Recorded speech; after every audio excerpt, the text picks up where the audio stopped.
Don't you dare give up on that Sunstar heater just because the manual's confusing. I mean, I spent hours figuring out how to link the Bluetooth app and access the secret settings so you don't have to. So today I'm going to show you every button I pressed on the Sunstar model, including how to prime the pump and set the timer. So come with me and I'll show you my setup inside the van, and I'll show you all the controls. Right then, I've definitely picked a bloody hot day to do this, but there you go. Let's turn it on. Let's get to business. Let's turn it on. See that there? Basically what you do is you press that button here, the fuel button, hold that in for a few seconds. That'll activate the pump. It's also a button where you can fill up if your fuel run out of fuel, it'll say on there that it's empty. So what you basically do is you can just press that button, press and hold it, and it'll fill the bars back up for you. So it'll say that, but mine's connected to the actual tank itself via a little, like a T-clip thing. So I don't need to worry about that really, but you might have a tank on yours. So basically when you've done that, you press and hold that button in there. This should bring up the settings. F0, that's going to be the clock. Fairly simple, to be honest. Press the button in, change it.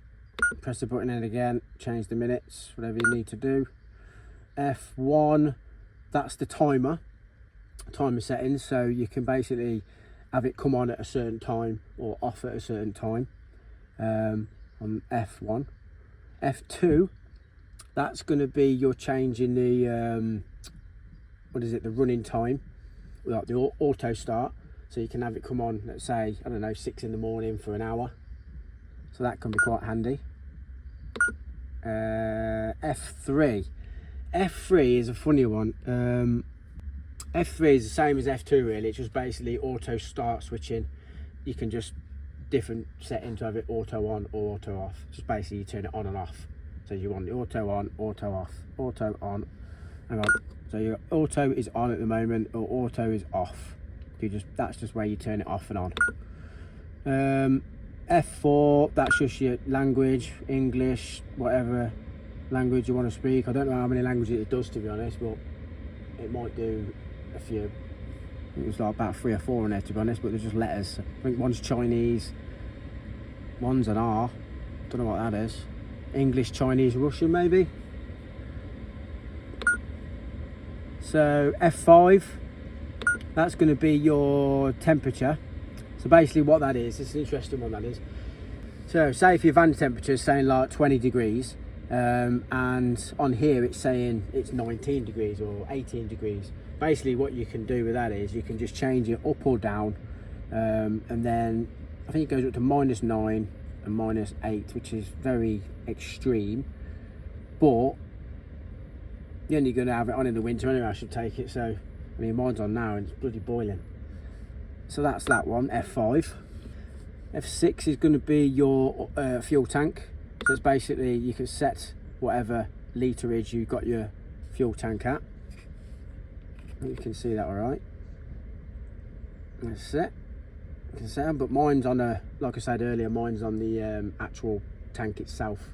So I've got a little connection valve that goes in there. So that's how I've done mine. I just didn't want a tank in the van. I'm just running the diesel. It's really old. Yeah, I couldn't bother with that. So that's that one done. Next one is F7. Now that is to do with the fuel pump. The fuel pump, basically, that's like how many pumps it does per minute, I think, or hour. I think it's per minute. So it's like 22 pumps per minute, 28, 32, 16.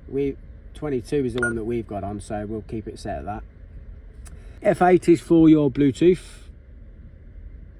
So F8 is for your Bluetooth switch. I'll show you on the phone in a minute. You can have that on or off. Probably better to have it on, to be honest. So your Bluetooth's always on. You can turn it on from your phone as well, which I'll show you. I'll do a screen recording on that and show you that. So F9 is basically an automatic off feature. So when the cab reaches your desired temperature, it will just cut off, but it will give it like a 30-second delay. on it. I've never really used that feature, to be honest. I don't really know much about it on that one. And that's basically it for that, really. I mean, I've got like an FA here about kilometres. Don't know what that means. Gonna be honest with you, yeah. Don't know what that is. That's new. Whether they've done an update on it, I don't know. But yeah, that's them settings all done. Next I'm going to show you is engineering mode. So what you do with that is you press and hold these two together like so, and it will come up with that. Malarkey. Right, there is actually another mode on here. It's engineering mode, I think it's called, and for some reason it keeps coming up with this on mine, and it won't let me. Normally you press them in for 3 seconds, engineering mode will come up, and then you rotate this left or right to get into your modes. I mean, I'll tell you what's on them.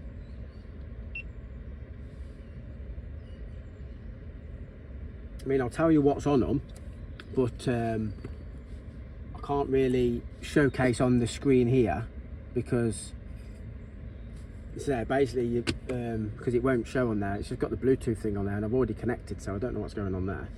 I mean, if I can do it in a bit, I'll try, but so EN01 basically will show you fault codes. So any fault codes on the heater, it will show up there. EN02, that's basically going to be your case temperature. EN03 is going to be your power supply voltage. EN04 will show your heating operating gear. EN05 will be your cab temperature, so it will give you that on there. EN06 is your altitude mode. That's going to be like top left hand of the screen, top left hand, so hang on, there, that's where it is, up there, top left hand up there. EN07, that'll activate your fuel pump, so if you want to manually prime it, you can just go onto there, EN07, press it, and it will manually prime for, I think it's about 30 seconds or something, so that's quite good. Now the EN08, then you flick across to EN08, that'll bring up the controller settings, so if you lose or you break your controller, you can connect it to that quite easily. You can just follow the instructions in the book. It's like press the arrows up, down, left, right and stuff, and it connects it to it quite easily, to be honest. Is EN09, and that will be your Bluetooth match, so you can have a look to see if you can connect your Bluetooth via that if you need to. I mean, just a few little fault codes to look out for when you're doing these in case it comes on. I mean, the main one is EO08. I mean, that's like your lack of fuel or needs cleaning, maintenance in. I mean, I'll leave a link in there somewhere for my video. Well, just want to say thank you if you made it this far to the end of the video. Thanks for watching, and subscribe because I know you want to. See you in the next one because there's plenty more videos on there. See you later. Peace out. Love you all. Take care. It's getting hot. I'm going to chill out. Maybe jump in a river. Who knows?